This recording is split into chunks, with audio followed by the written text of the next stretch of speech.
Welcome to V power news బులెటిన్ల ముందుగా headlines.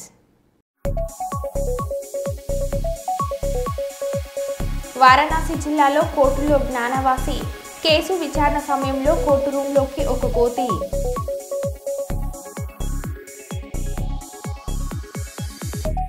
దేశ రాజధాని ఢిల్లీ నగరంలో తేలికపాటి వర్షం. కస్తూరిపాడులో విజయవంతంగా ముగిసిన రెవెన్యూ సదస్సులు.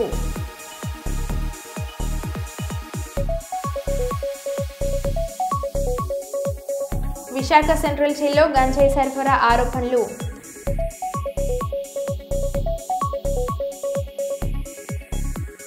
హెచ్ఎంపీవీ వైరస్ కేసులు వెలుగు చూడడంతో కేంద్ర ఆరోగ్య శాఖ మంత్రి జేపీ నడ్డా కీలక ప్రకటన.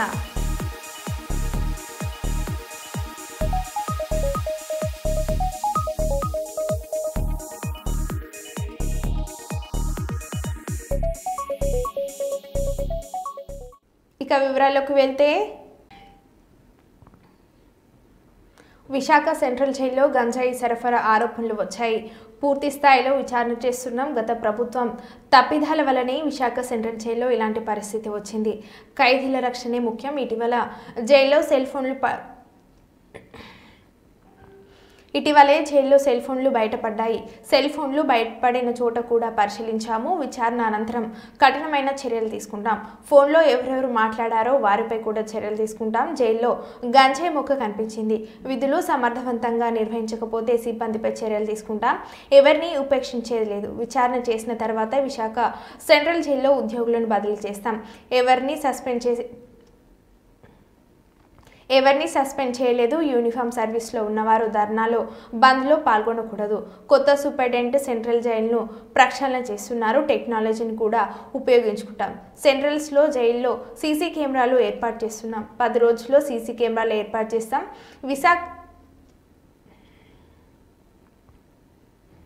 విశాఖ సెంట్రల్ జైలు నుండి కొంతమంది ఖైదీలను రాజమండ్రి జైలుకు తరలిస్తున్నాం. గత 5 సంవత్సరాలుగా సెంట్రల్ జైలును విజిట్ చేసిన దాఖలాలు లావు. టెక్నాలజీ నుండి ఎవరు తప్పించుకోలేరు. 10-15 రోజుల్లో సెల్ ఫోన్ వ్యవహారంలో విచారణ రిపోర్ట్ వస్తుంది. జైల్లో సిబ్బందిని పెంచుతామని వంగల్పూడి అనిత అన్నారు.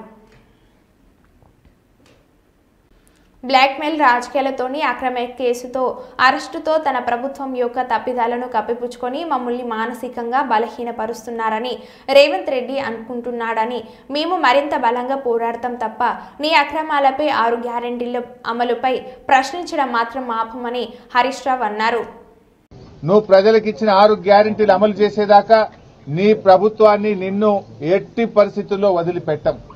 రేవంత్ రెడ్డి అనుకుంటున్నాడు బ్లాక్మెయిల్ రాజకీయాలతోనో అక్రమ కేసులతోనో అరెస్టులతోనో తన ప్రభుత్వం యొక్క తప్పిదాలను కప్పిపుచ్చుకుంటానో మమ్మల్ని మానసికంగా బలహీనపరుస్తానని అనుకుంటా ఉన్నాడు. కానీ మేము మరింత బలంగా పోరాటం తప్ప ఎట్టి పరిస్థితుల్లో నీ అక్రమాలను గాని నీ 6 గ్యారెంటీల అమలుపై నిన్ను ప్రశ్నించడాన్ని వదిలిపెట్టే ప్రశ్నే ఉత్పన్నం కాదు. కైకలూరు నియోజకవర్గంలో జనసేన అధినేత పవన్ కళ్యాణ్ రాష్ట్ర ఉప ముఖ్యమంత్రిగా పదవి బాధ్యతలు స్వీకరించిన రోజు నుండి కైకలూరు శాసనసభ్యులు మాజీ మంత్రి డాక్టర్ కామినేని శ్రీనివాస్ ఆదేశాల మేరకు డొక్క సీతమ్మ స్ఫూర్తితో నిర్వహిస్తున్న అన్న క్యాంటీన్ 204 రోజుకు చేరింది. ఈ రోజు అన్నదాతగా శ్రీ తలారి రామారావు, టీడీపీ నాయకులు చావలిపాడు వాస్తవ్యులు వారిచే సుమారు 400 మందికి అన్నదానం చేయడం జరిగింది.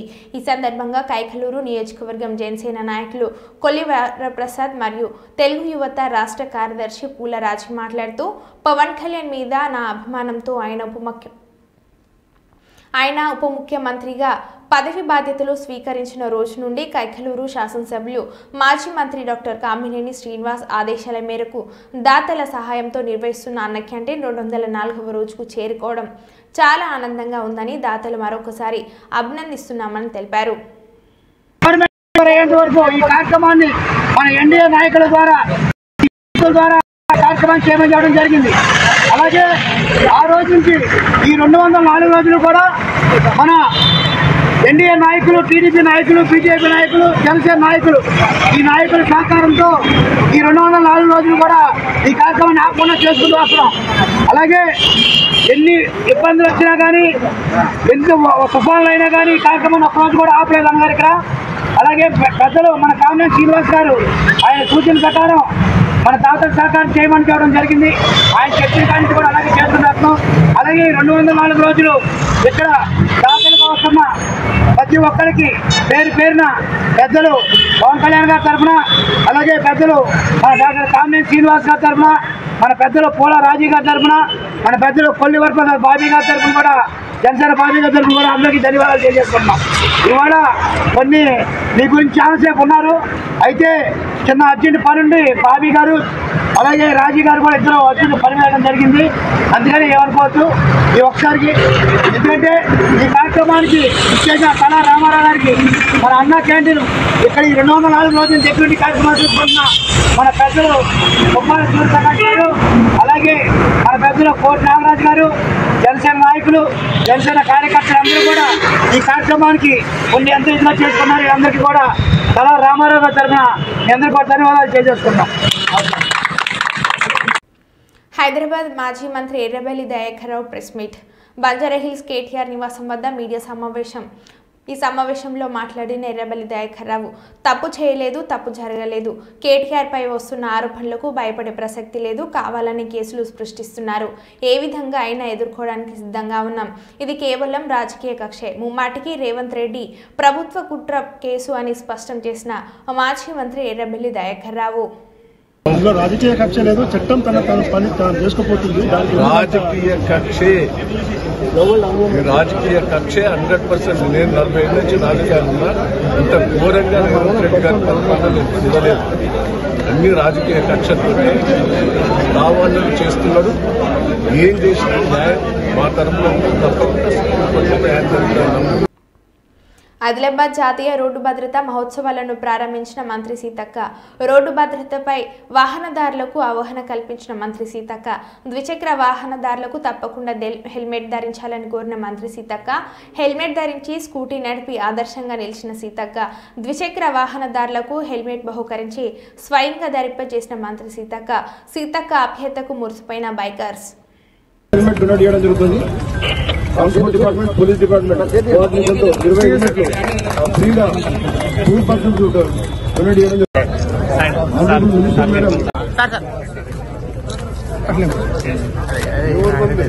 నేనేమనుకున్నా, అసలు ఎస్పీ గారు, కలెక్టర్ గారు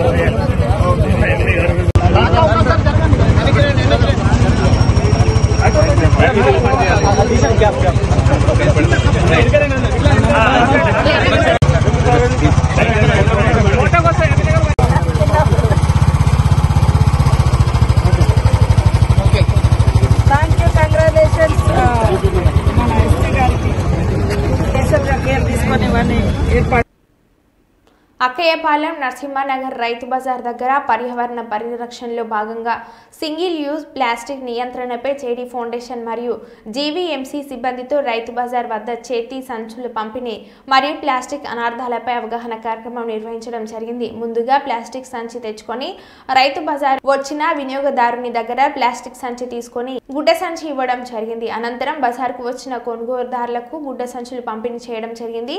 ఈ కార్యక్రమంలో ముఖ్య అతిథిగా పాల్గొన్న సిబిఐ మాజీ లేడీ వివి లక్ష్మీనారాయణ మాట్లాడుతూ సింగిల్ యూజ్ ప్లాస్టిక్ నియంత్రణలో జీవీఎంసీకి జేడీ ఫౌండేషన్ సహకారంగా పూర్తిగా ఉంటుందని ప్రజలందరూ కూడా సహకరించాలని కోరారు. ఈ కార్యక్రమంలో JD foundation Uttarandhra convener Karumudi అను, జీవీఎంసీ సచివాలయ సిబ్బంది, sanitary inspector, Rythu Bazar estate అధికారి కొండబాబు, జేడీ గ్రూప్ సభ్యులు పాల్గొన్నారు.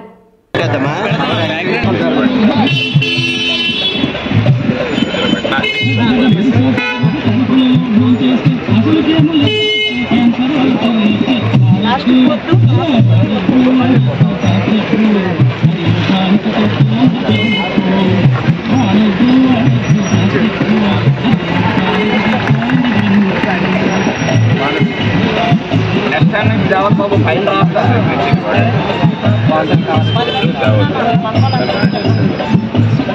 ఓకే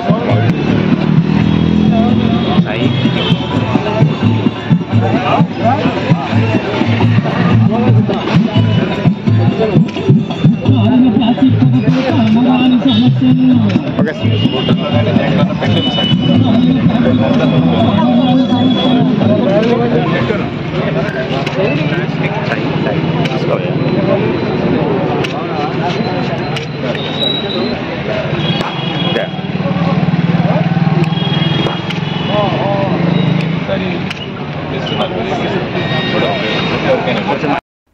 సీఎం రేవంత్ రెడ్డి రైతాంగానికి పెద్దపీట వేస్తున్నారని హన్మకొండ జిల్లా కిసాన్ సెల్ అధ్యక్షులు పింగిలి వెంకట్రామ్ నరసింహారెడ్డి అన్నారు.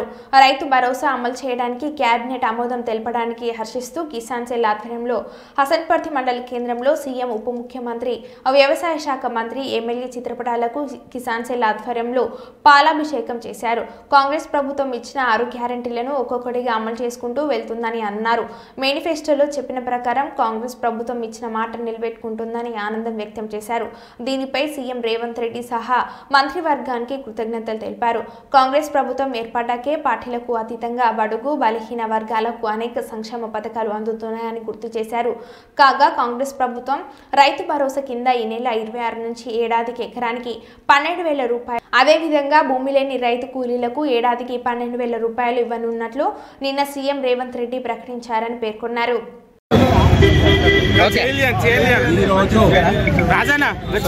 మండల్ వర్ధన్నపేట కాన్స్టిట్యున్సీలో మన రైతు బాంధవుడు మన సీఎం రేవంత్ అన్న గారు మన రైతుల గురించి ఆలోచించేది కాంగ్రెస్ ప్రభుత్వం. రైతులంటేనే కాంగ్రెస్ ప్రభుత్వం.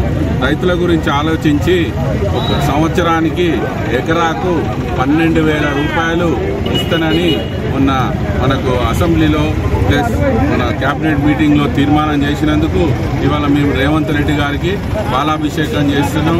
అదేవిధంగా కూలీలకు కూడా సంవత్సరానికి 12,000 రూపాయలు ఇస్తానని రేవంత్ రెడ్డి గారు మన ముఖ్యమంత్రి గారు మనకు అనౌన్స్ చేసిండ్రు.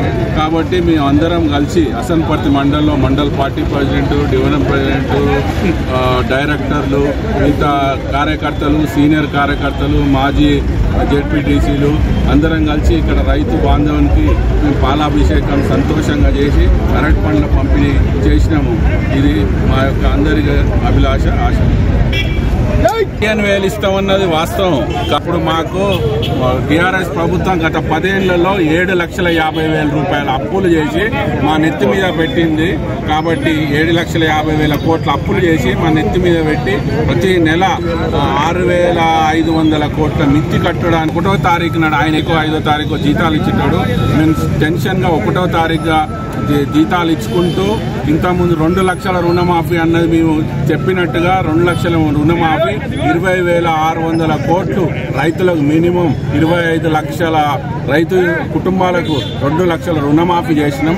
ఏదైతే మిగతా రాని రైతులకు కూడా ఏమన్నా చిన్న చిన్న పొరపాట్లుంటే ఆ పొరపాట్లను సర్దించిన తర్వాత వాళ్ళకు కూడా రైతు మాఫీ చేస్తా అని మనం ప్రియతమ ముఖ్యమంత్రి గారు చెప్పిండ్రు. కాబట్టి మేము 7,500 సంవత్సరాలు ఎకరాకు 6 నెలలకు ఇస్తానని మాత్రం మొత్తం 15,000 ఇస్తానని వాస్తవమే.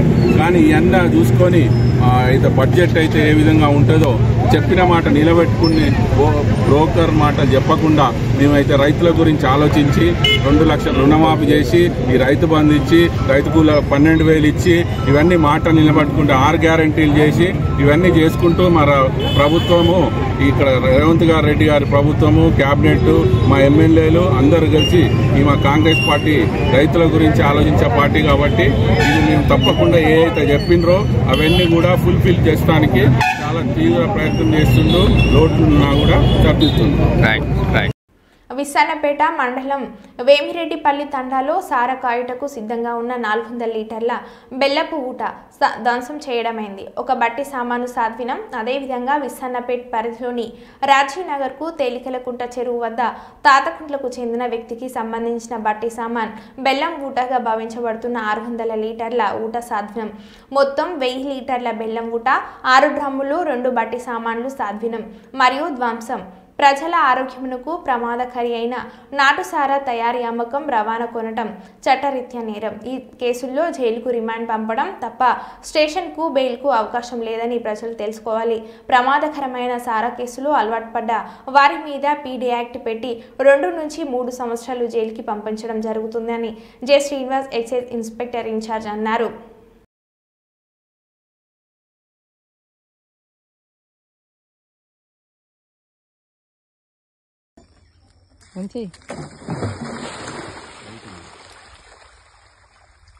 ఓకే తీ పార్బోయ్ అంతే తెలుసు.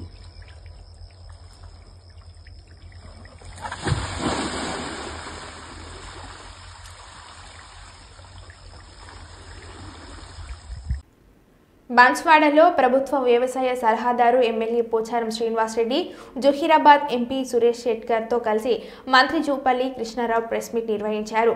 BRS working president KTR quash పిటిషన్ను హైకోర్టు కొట్టివేసింది. తప్పు చేయలేనప్పుడు కోర్టుకు ఎందుకు వెళ్లాడు? కేసును కేటీఆర్ ఫేస్ చేయాలి. ఏసీబీ విచారణకు కేటీఆర్ సహకరించాలి, హాజరు కావాలి. బీఆర్ఎస్ నాయకులు కాంగ్రెస్ ప్రజాప్రభుత్వంపై అవాకులు చెవాకులు పేలుతున్నారు. గత అసెంబ్లీ ఎన్నికల్లో బీఆర్ఎస్ ఓటమి పాలు కావడంతో వారి ఆశలు అడియాశలు అయ్యాయి. ఇప్పటికే బీఆర్ఎస్ పార్టీ భూస్థాపితమైంది. ఆ పార్టీ మళ్లీ అధికారంలోకి రావడం అనేది కలగానే మిగిలిపోతుంది. అధికారం కోల్పోయామనే అక్కసుతో కాంగ్రెస్ ప్రభుత్వంపై బురద జల్లుతున్నారు. రాజకీయ లబ్ధి కోసం గ్లోబల్స్ ప్రచారం చేస్తున్నారు.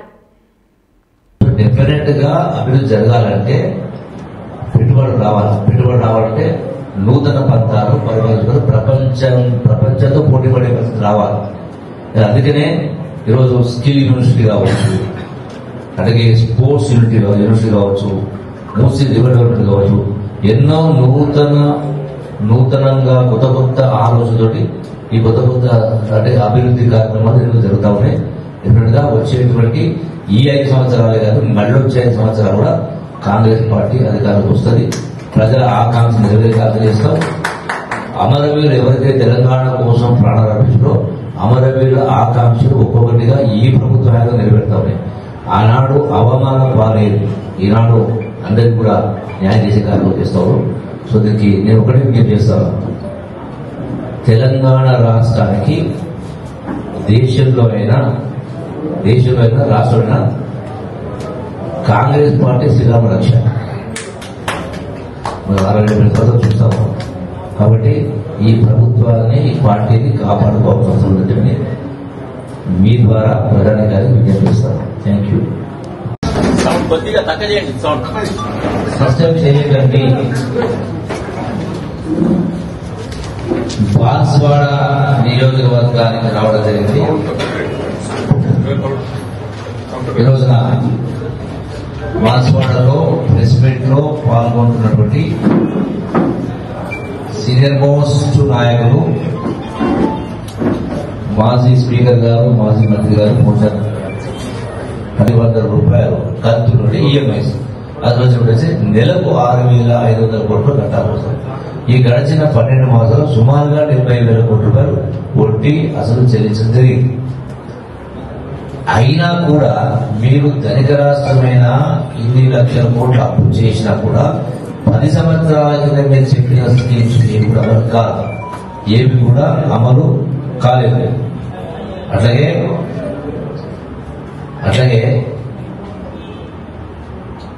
అమలు కాదు. ఆనాడు మీరు చెప్పినటువంటి డబుల్ బెడ్రూమ్ అయినా, దళిత 3 ఎకరాల భూమి అయినా, నిరుద్యోగ వృత్తి అయినా చాలా మాట చెప్పారు.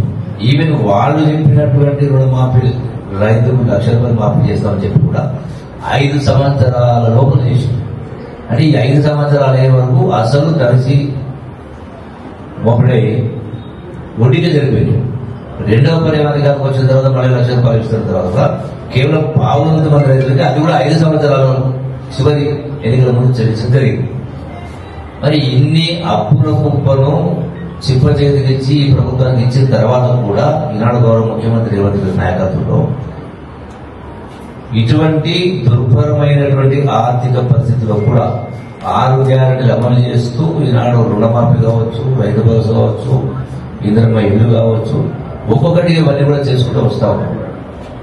అంటే ఎట్లా మాట్లాడుతున్నారు వాళ్ళు? ఏదైనా మాట్లాడితే దానికి అంటే ఆధారంగా అవాస్తవాన్ని వల్లవేయించే ప్రయత్నం చేస్తాం. అట్లాగే ఈ రోజున చాలా అంశాలు ఉన్నాయి. ఒకటిగా రెండవది పరిపాలన అనేది చక్కగా నడుస్తాం, ప్రజాపాలన. పురాణ మేము మంత్రులుగా ఉండి కూడా ఆనాడు ప్రగతి భవన్కి వెళ్లే పరిస్థితి లేకుండే. ఎర్రవెల్లి ఫామ్ హౌస్ రోడ్డే గేట్ నుంచి బయటకు వచ్చేది. కళ్ళకు నీళ్ళు. వారణాసి జిల్లాలో కోర్టులో జ్ఞానవాసి కేసు విచారణ సమయంలో కోర్టు రూమ్లోకి ఒక కోతి ప్రవేశించిన వీడియో నెట్టింట్లా వైరల్ అవుతుంది. ఇది రామ మందిరం ముడిపడి ఉన్న 39 ఏళ్ల నాటి సంఘటన గుర్తు చేసుకుంది. విచారణ జరగడానికి చూసు అక్కడే ఉన్న ఫైల్ని పరిశీలించి వెళ్లిపోయింది. కాగా 1998లోనూ అయోధ్యలోని హనుమాన్ గుడి ఆలయంలో ఉగ్రవాదులు అమర్చిన బాంబు ఒక కోతి నిర్వీర్యం చేసిన సంగతి తెలిసిందే. SC/ST का मुआयना कहीं ना वहाँ कर्मचारियों के काट दिले बगल में जाएंगे और सब में आने में अरे हाई कोर्ट से आलू डायरेक्शन है उनको. ప్రశాంత్ కిషోర్ బెయిల్పై బ్యాండ్పై సంతకం చేయడానికి నిరాకరించడంతో జైలుకు పంపబడ్డాడు. ప్రశ్నాపత్రం లీక్ అవుతుందన్న ఆరోపణల నేపథ్యంలో బీహార్ పబ్లిక్ సర్వీస్ కమిషనర్ పరీక్షను రద్దు చేయాలని డిమాండ్ చేస్తూ పీకే నిరాహార దీక్ష చేస్తున్నాడు.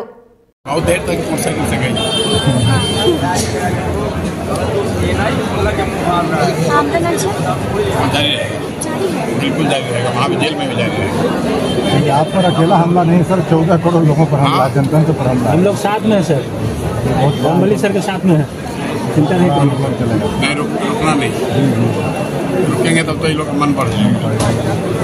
जेल भी नहीं देंगे, अनशन भी नहीं तोड़ेंगे, तब प्रशासन में निपटने दीजिए. ये लोग सोच रहे थे कि यहाँ लाएंगे बेल दिला देंगे. అంగన్వాడీ టీచర్లు ఆయాల సమస్యల పరిష్కారంపై రేపు జరగనున్న ధర్నాను జయప్రదం చేయాలని అంగన్వాడీ టీచర్స్ మరియు హెల్పర్స్ యూనియన్ జిల్లా అధ్యక్షురాలు చిర్ర లక్ష్మీ నరసమ్మ, జిల్లా ప్రధాన కార్యదర్శి ఎల్లరీశ్వర్లు మాట్లాడుతూ అంగన్వాడీ టీచర్లకు ఆయాలకు కనీస వేతన హామీని అమలు చేయాలని, మహబూబాబాద్ జిల్లాలో ఖాళీగా ఉన్న టీచర్లు ఆయా పోస్టులను భర్తీ చేయాలని, పెండింగ్ బిల్లులు చెల్లించాలని, సంక్రాంతి పండుగ సెలవులు ఇవ్వాలని అన్నారు. రేపు జరుగుతున్న చెలో కలెక్టరేట్ కార్యక్రమంలో అంగన్వాడీ టీచర్లు ఆయాలు అధిక సంఖ్యలో పాల్గొని జయప్రదం చేయాలని అన్నారు.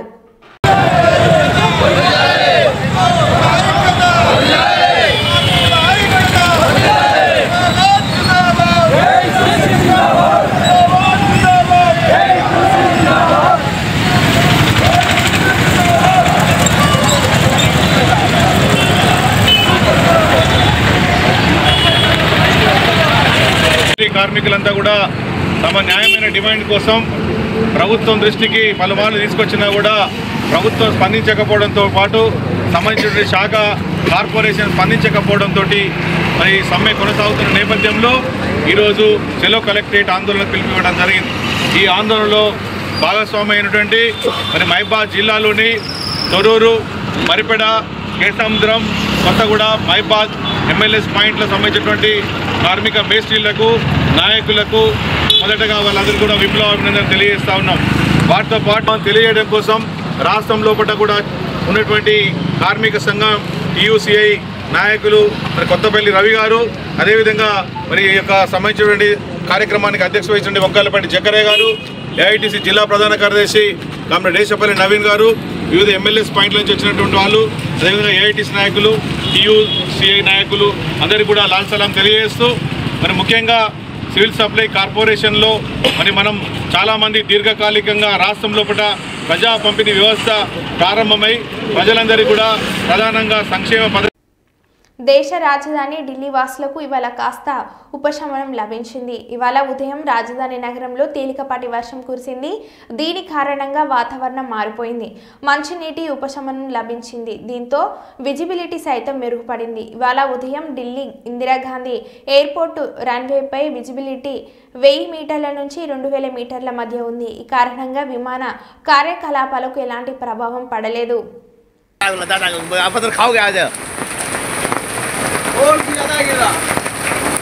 इधर पत्थर की बारिश, वो तो रोड भर चुका है बारिश पत्थर से. यहाँ अभी देख सकते हैं मैं इससे मौजूद हूँ.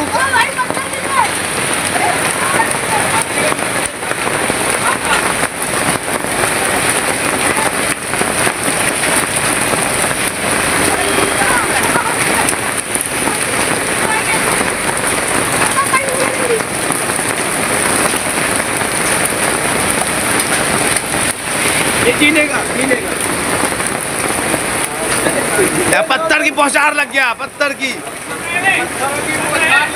छाता छाता छाता